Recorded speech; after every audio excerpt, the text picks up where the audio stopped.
大家好，欢迎收看今天的节目。六月秋赶死牛。2024年6月立秋有啥说法？两个坏消息，一个好消息。在经典的24节气歌中就有提到，上半年621，下半年823，最多不差1-2天。说的就是在上半年的12个节气，其中基本是在每个月的6日和21日，而下半年的12个节气，则是在每个月的8日和24日。其中就算有差别，也顶多是1-2天。目前已经进入到8月份了，因此在8月8日就是立秋节气了。但是却有人说今年是6月立秋，而且还在民间流传着6月立秋赶死牛的说法，这是什么意思呢？今年6月立秋不好吗？其实也有2个坏消息，一个好消息，让我们一起来了解一下吧。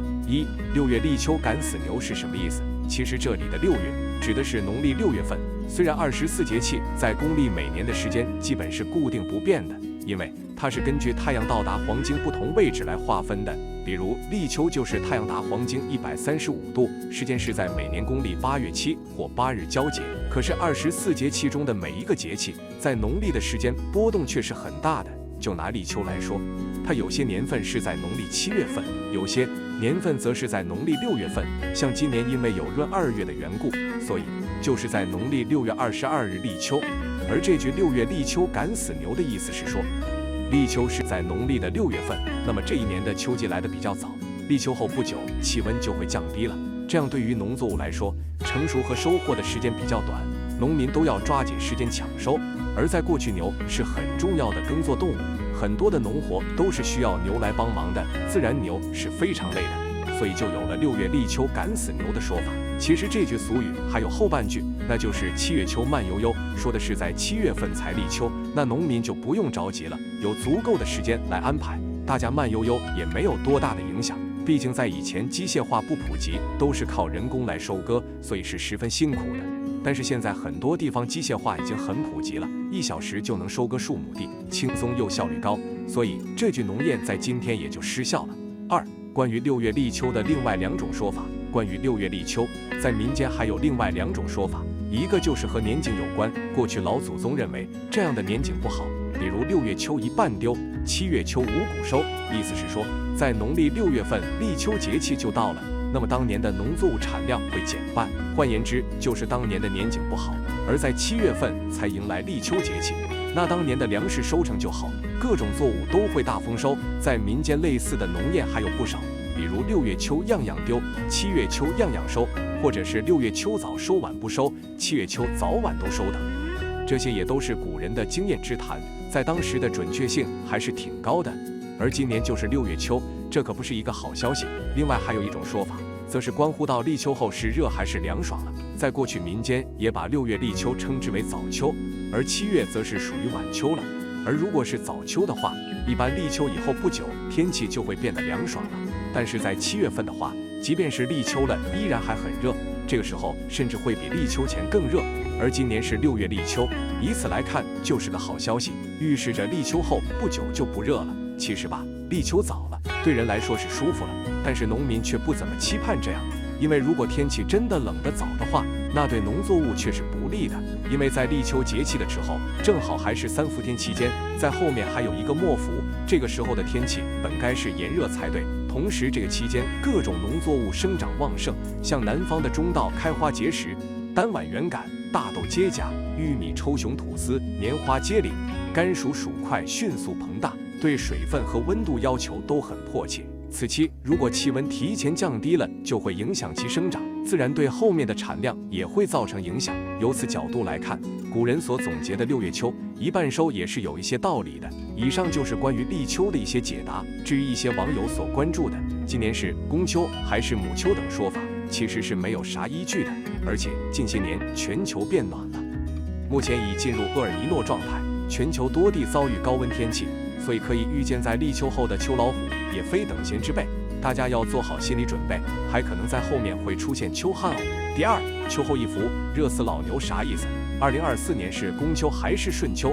答案来了，对于立秋节气的意思，估计很多人也是比较清楚的了。立就是开始的意思，而秋指的是禾谷成熟了。在《说文解字》中也有这样的解释：秋，禾谷熟也。所以立秋的意思是说，到了这个节气的时候，万物逐渐就要由繁茂成长趋向成熟了。既然立秋节气到了，那农谚秋后一伏，热死老牛是什么意思？今年是公秋还是顺秋呢？一起来了解一下吧。农谚秋后一伏，热死老牛是什么意思？有部分人对立秋节气有误解，认为立秋到了，秋天就到了，也就是说天气要变得凉爽了。但实际上并不是这样的。这句农谚秋后一伏，热死老牛就是古人的经验总结，它的意思是说，在立秋以后还有一伏，并且它是非常炎热的，甚至比立秋前还要热。具体会热到什么程度呢？那就是连很耐热的老水牛都会被热死。有人会认为牛怎么会被热死呢？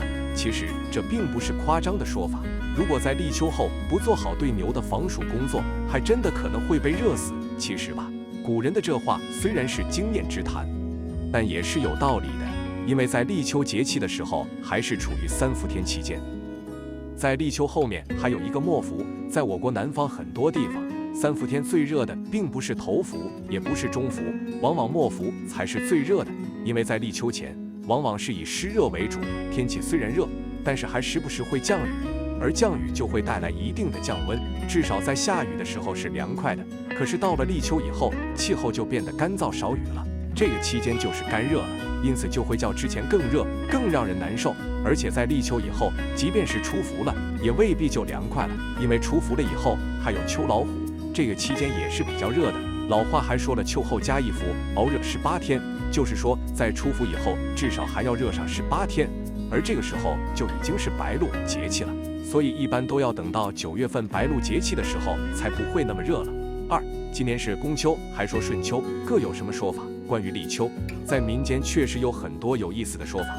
比如古人把立秋节气在一天的时间不同，在中午12点之前，立秋称之为闭眼秋，有些地方也叫它穿衣秋，而到了12点以后立秋，则称它为睁眼秋，或者是脱衣秋。另外有意思的是，古人还把立秋分为公秋和母秋，其实它对应的就是早秋和晚秋，因此这样就比较好理解了。如果立秋是在农历的6月份，那就是公秋，而相反是在7月份才立秋，那就是母秋。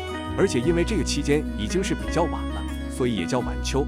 古人之所以把立秋也分为公母，也是因为它对应着不同的结果。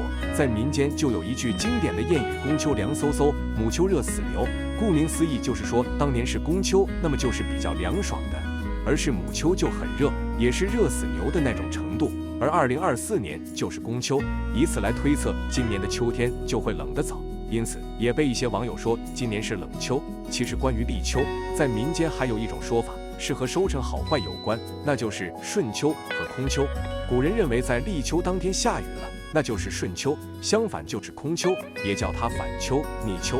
而在民间则有老谚语顺秋18报，场场都跑到，意思是说立秋当天下雨了，后面就风调雨顺，雨水充足，不会出现秋旱。另外还有立秋无雨甚当忧，作物从来一半收，立秋落雨又顺秋，绵绵雨不休等，说的都是立秋下雨是个好兆头。这也是为什么民间期盼立秋节气下雨的原因。大佬看了一下天气预报，在我的家乡这边立秋会下雨，而且南方大部分地区都会下雨，这可是个好兆头。你的家乡立秋当天会下雨吗？好了，今天的分享就到这里，愿您时时心清静，日日是吉祥，期待下次与您的分享。